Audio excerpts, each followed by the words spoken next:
and open spaces that are locked up at night and on the weekend and nobody uses that space. There's actually a group that is very popular throughout other parts of Brooklyn, and it's called the Trust for Public Land.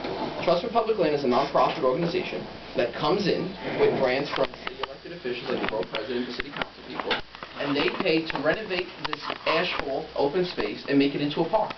They put playground equipment, they put trees, benches, all different types of nice things.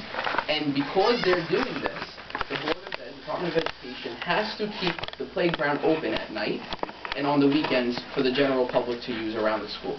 So that would open up playground space, not during school hours, but after school hours and on the weekends for all children, including, yeshiva children.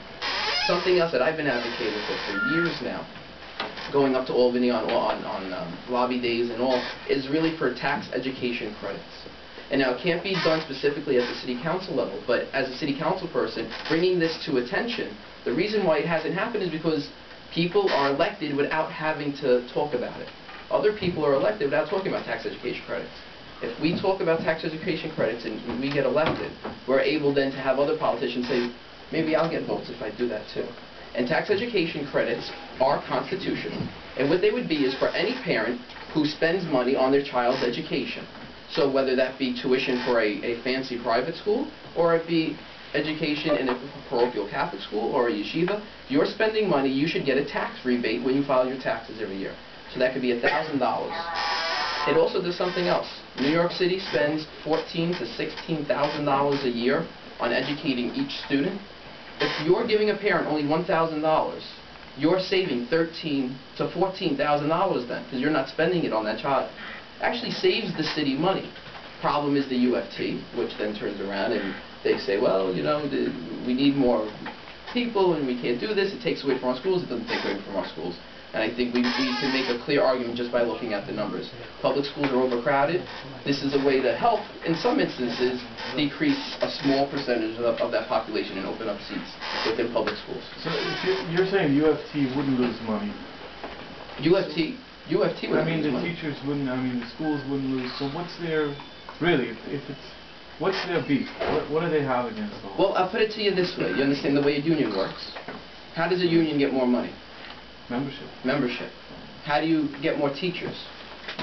Grow the schools. And so there you go. That's what it comes down to. It doesn't have anything to do with the children. So you're saying all these politicians who have been fighting such type of proposal are just they're beholden to the teachers union, and that's basically it. Very good thing you don't belong to the union. My wife belongs to that union. My wife belongs to it. She's a teacher, but that doesn't. I am honest to a fault, and so that means that sometimes I get up and I say things even when it's not the most popular thing, and so it's straightforward. Yeah, sometimes it gets me in trouble though as a politician. You're not supposed to be so straightforward. Listen, we definitely like it. Yes. Definitely refreshing, especially here. We like it. And don't get me wrong, it's not that someone can't take what I say and make it seem like I'm double talking. Because when you know how to double talk, you know how to make it seem like other people double talk. And I don't. And one thing we've done throughout our campaign is not talk ill about anyone else. It's all about me and my issues and community. And that's it. And it really has been. Others don't do that. And so let them do the ugly. This issue is really important. This issue is really important because our schools, with the tough economic times, are having really. I know they're trying to start up next week. They have to start soon, and it's still all the teachers from my school. And really, I know my kids' school. That's a really hard time. They're telling me every day. Someone asked me, well, what makes you different from other people? You're just talking about it.